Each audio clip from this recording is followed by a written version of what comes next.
የሌማት ትሩፋትን መሰረት በማድረግ አንድም የወጣቶች ስራ ዕድልን ለመፍጠር አንድም ደግሞ በዶሮ ሀብት ልማት ዘርፍ የተሻለ ምርታማነትን ለመጨመር በደሴ ከተማ ትኩረት ተሰጥቶ እየተሰራ ይገኛል። በከተማ አስተዳደሩ የአንድ ቀን ጫጩትን በማሳደግ የእንቁላል ምርትን ወደ ገበያ ለማቅረብ የተሰማሩ ወጣቶች ወደ ስራ እንዴት እንደገቡ እንዲህ ሲሉ አጫውተውናል። በትንሽ ዶሮ ነበር የጀመርነው። ከዛ በኋላ ስራው በጣም በቃ አላደለ ስራው ፍቅር እሱም እየጨመረ ሲመጣ በሰፊው የመስራት ፍላጎት ነበረኝ። ከዛ በኋላ ከአንድ እርባታ ወደ ሁለት እርባታ አደረግና መስራት ጀመር። ከዛ እኔም ትምህርት እየተማርኩ ነበር። 12ኛ ክፍል ጨረስኩ። እንደተመረኩኝ ነጋዴ መሆን ፈለኩኝ። ከዛ በኋላ የጀበና ቡና ጀመርኩኝ። ከዛም በኋላ ያው እንደዚህ እያሳደኩኝ ካፒታሌ ወደ ዶሮ እርባታ ገባሁ። ከዚህ በፊት የነበረው ያው መጀመሪያ ተማሪ ነበርኩ። ወሎ ዩኒቨርሲቲ በአካውንቲንግ ኤንድ ፋይናንስ የመጀመሪያ ዲግሪ አለኝ እና ከዛ በኋላ የተወሰነ ጊዜ ስራ ፈለኩና ያው ነገሮችን ሳያቸው ብዙ የሚሆኑ ነገር አልነበሩምና ብዙ የስራ እድል በአገሪቱ ላይ የለም። ስለዚህ የራሴን ስራ መፍጠር አለብኝ ብዬ በማሰብ አንዳንድ እንቅስቃሴዎችን በፋሚሊ ባክያርድ ላይ ጓሮ ላይ ምናምን መስራት ነበር፣ በትንሹ በጣም በትንሹ ማለት ነው። ከዛ በኋላ ያም ሳይሆን ሲቀር ለተወሰነ ጊዜ ስራ አቁሜ ነበር እና መንግስት ባመቻቸው በዚህ እድል ይሄን ሼድ ተሰርቶ ወጣ ሲወጣ በአጋጣሚ እኔም አንዱ ተጠቃሚ ሆኛለሁ።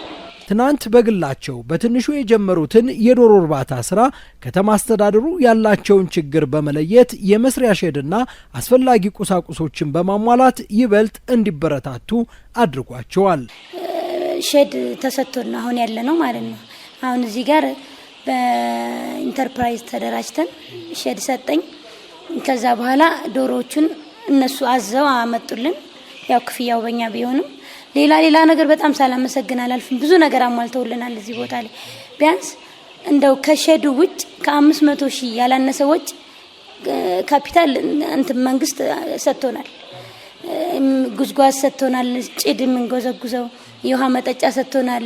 እንደገና ደግሞ አምፖሎችን ሁሉ ነገር አሟልተውልናል። ውሃ እዚሁ አቅራቢያችን ላይ ያለ በደንብ 10,000 ሊትር የሚይዝ ታንከር ገጥሞልናል። ሻወር፣ ሽንት ቤት አንድ ላይ ተገጥሟል። እንዲሁም በተጨማሪ ከዚህ ከጓሮ አካባቢ አልፋልፋም ሆነ የተለያየ አረንጓዴ ተክል ዘርተን ለዶሮዎቹ ተጨማሪ መኖ ይሆን ዘንድ የምናዘጋጅበት ቦታም አለ። ይሄን አብርክቶልናል ነው የምንለው። ከአነስተኛ የዶሮ ቁጥሮች በሺዎች የሚቆጠሩ ወደ ሼድ በማስገባት ራሳቸውንም ቤተሰባቸውንም እየጠቀሙ የሚገኙት ወጣቶቹ ለሌሎች አቻዎቻቸውም መልእክትን እንዲህ ያጋራሉ። ያው ድህነትን የሚያመጣው እኔ የማስበው ስንፍና ነው እና ዝቅ ብለህም ከፍ ማለት ትችላለህ። ስለዚህ ዝቅ ብለን ሰርተን መለወጥ እንዳለብን እኔ አምናለሁ። ስለዚህ የዶሮ እርባታ እንደዚህ 1,000 2,000 ባታረቡ ዝቅ ብላችሁ በ300 በ200 ጀምራችሁ ወጣቶች መለወጥ ትችላላችሁ። ስሩ። በደሴ ከተማ አስተዳደር በሀገር አቀፍ ደረጃ ትኩረት የተሰጠው የሌማት ትሩፋትን መሰረት በማድረግ በግልም በኢንተርፕራይዝም የዶሮ ሀብት ልማት ላይ ትኩረት ተሰጥቶ እየተሰራ ነው። ደሴ ከተማ እንዳጠቃላይ አሁን በዶሮ እርባታ ስራ ላይ ይህንን ሼድ ጨምሮ ሌሎችም በተለያዩ ፕሮጀክቶች ለምሳሌ ሄፈር፣ አደይ እንደገና ሴንቢ በእነሱ የተሰራጩ በተለያየ በግልም በኢንተርፕራይዝም የተሰራጩ ከ35,000 ዶሮ በላይ አለ አሁን በእንቁላል ጣይ ዶሮዎች ማለት ነው ብቻ። እዚህም እንደገና ሼዱን ይሄንን ያው ክልሉም ፌዴራልም በከፍተኛ ርብርብ ተደርጎ ከ10,200 ዶሮ በላይ እዚህ ሼድ አሁን 6 ብሎኮች ላይ ገብተዋል።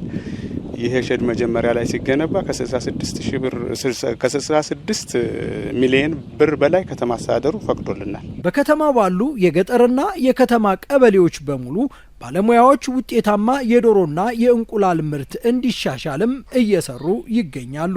ገጠር 8 ቀበሌዎች አሉን።